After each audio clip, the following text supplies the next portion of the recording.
Mr. President, I cannot, in good conscience, let the remarks made earlier by our colleague, Senator Francis Pangilinan, during the Blue Ribbon Committee pass without rebuttal. His comments, while not naming us directly, were laced with insinuations, clearly aimed at me and former Senator Bong Revilla, and the legal ordeals I have already faced. With due respect, such statements are not only unfair, they are malicious and utterly uncalled for. Mr. President, let me put on record.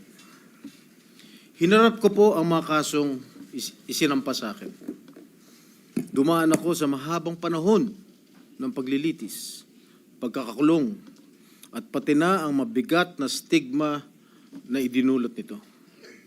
Hindi lamang sa akin, kundi maging sa mga miyembro ng aking pamilya na taon ding nagtiis ng pangungutya, pangmamaliit, at panghusga. Sa huli, napatunayan na walang sapat na batayan ang mga ipinukol sa akin na mga akusasyon. Hindi ko kailanman nanaisin na pagdaanan nito ng sino man sa aking mga kasamahan dito ngayon.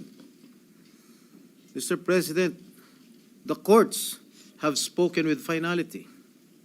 To cast doubt on these decisions is not only an insult to me personally, but a dangerous affront to the judiciary.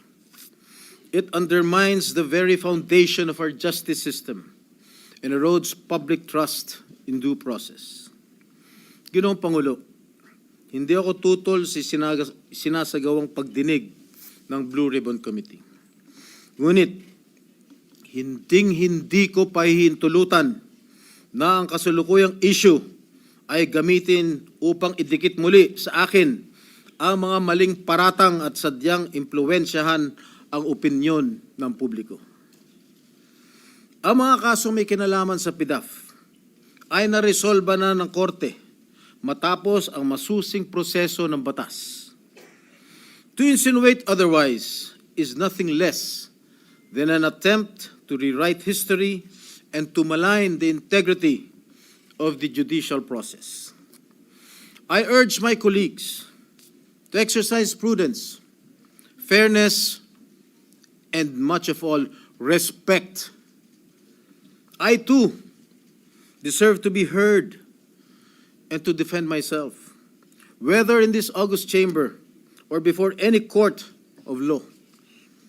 I am more than ready to dismantle the baseless lies being peddled in the Blue Ribbon Committee, come hell or high water.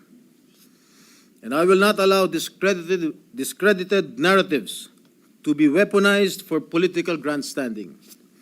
I will not allow my honor, hard-earned and vindicated by the courts, to be sullied by careless remarks.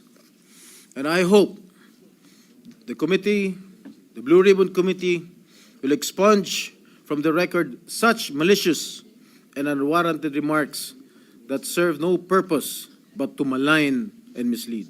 Thank you, Mr. President.